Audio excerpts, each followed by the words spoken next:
ভাবো আজ তোমার কাছে আছে মাত্র কয়েকশো টাকা, পকেটে হয়তো হাজারটাও নেই, কিন্তু ঠিক এই জায়গা থেকে কি সত্যি বড় ব্যবসা শুরু হতে পারে? হ্যাঁ, পারে। আর আজকের ভিডিওতে আমি তোমাকে এমন কিছু বাস্তব গাইডলাইন দেখাবো যা ব্যবহার করলে কম টাকা থেকেও তুমি নিজের জন্য বড় ব্যবসার দরজা খুলে ফেলতে পারবে। কিন্তু তার আগে একটা কথা, তুমি কি জানো যারা এখন লাখপতি বা কোটিপতি তাদের বেশিরভাগেরই শুরু ছিল একদম নিচ থেকে?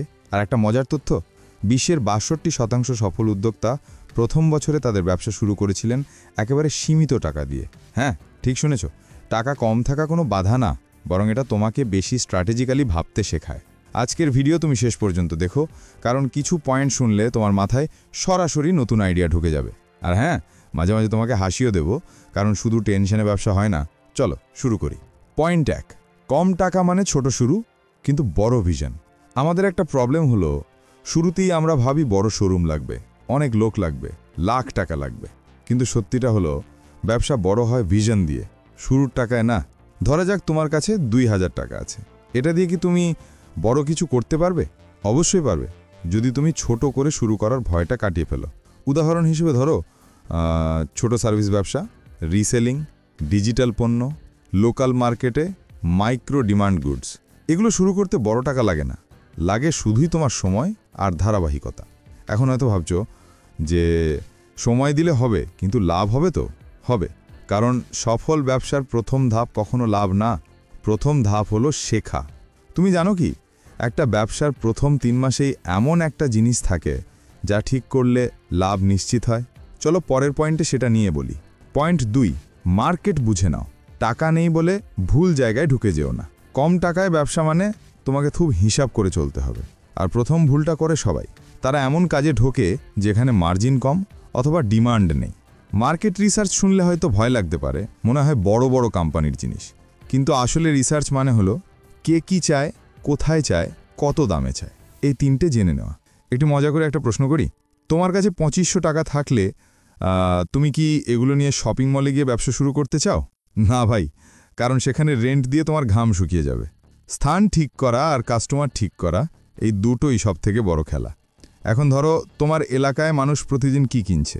খাবার, ছোট সার্ভিস, দৈনন্দিন জিনিস, লো বাজেট প্রয়োজনীয় পণ্য। এগুলো তুমি যদি কম দামে এনে বা তৈরি করে দাও, তাহলে ছোট টাকা থেকেও লাভ শুরু হবে। পয়েন্ট ৩, রিসোর্স কম হলে স্কিল ব্যবহার করো। বেশিরভাগ তরুণ ভাবে যে আমার তো টাকা নেই, কিভাবে ব্যবসা করব। কিন্তু সত্যি বলতে টাকা কম হওয়াটা সমস্যা না, সমস্যা হয় স্কিল কম হলে। স্কিল মানে শুধু কোনো টেকনিক্যাল স্কিল না, মানুষকে বুঝতে পারা, সেলস বোঝা, একটুখানি মার্কেটিং, প্রেজেন্টেশন, ডিসিপ্লিন। এই জিনিসগুলো টাকায় আসে না, আসে প্র্যাকটিসে। তুমি কি জানো কোন স্কিলটি ব্যবহার করলে মাত্র 0 টাকা থেকে ১০,০০০ টাকা মাসে আয় শুরু করা যায়? চলো সামনের অংশ বলছি। পয়েন্ট ৪, সেলস স্কিল শিখে নাও। কম টাকার ব্যবসার ফাউন্ডেশন এটা। হ্যাঁ, এটুকুই উত্তর। সেলস স্কিল যদি তুমি শিখে ফেলো, তাহলে তুমি কম টাকায়ও খুব দ্রুত এগোবে। তুমি যদি মানুষের সমস্যা বুঝতে পারো এবং তার সমাধান দিতে পারো, তাহলে ব্যবসা আপনার হাতের মুঠোয়। এটা হতে পারে রিসেলিং, এজেন্সি কাজ, ডিজিটাল সার্ভিস, লোকাল ডেলিভারি, ছোট ট্রেডিং। সব জায়গায় সেলস স্কিল একই রকম কাজ করে। একটা ছোট্ট হিউমার করি, সেলস শিখলে তুমি 2 ধরনের বন্ধুকে হারাবে। ১, যারা বলবে ব্যবসা শুধু টাকাদের জিনিস।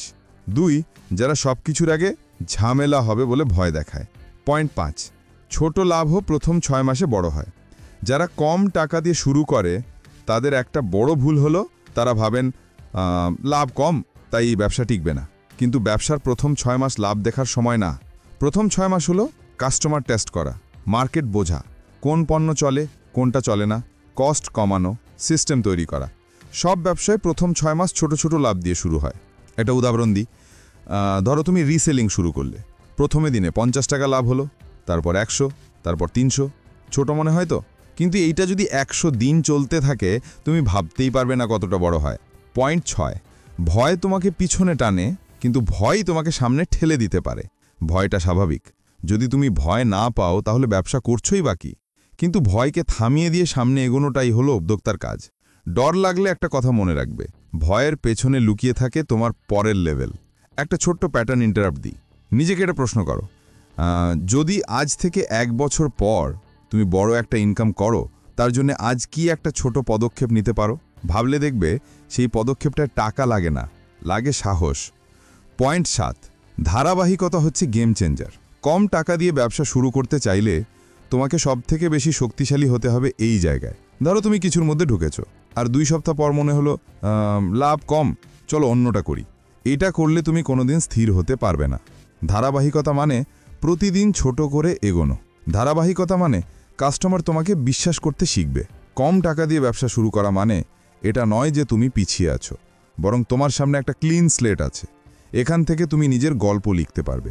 আজ যে টাকাটা কম বলে মনে হচ্ছে, কাল সেটাই প্রমাণ করবে তুমি কতটা দৃঢ়। যদি তুমি সত্যি নিজের লাইফ বদলাতে চাও, তাহলে আজই শুরু করো, ছোট করে, কিন্তু থেমে না থেকে। আর তুমি যদি জানতে চাও খুব কম টাকায় রাস্তায় ঘুরে কিভাবে ছোট ব্যবসা বা মাইক্রো সার্ভিস শুরু করা যায়, তাহলে আমার চ্যানেলের আরেকটা ভিডিও আছে। ভিডিওটির নাম রাস্তায় ঘুরে শুরু করা যায় এমন ছোট আইডিয়া। ভিডিওটি এখনই স্ক্রিনে চলে আসবে, ওটা দেখে নিও। হয়তো তোমার পরবর্তী ব্যবসার শুরুটা ওই ভিডিও থেকেই হবে।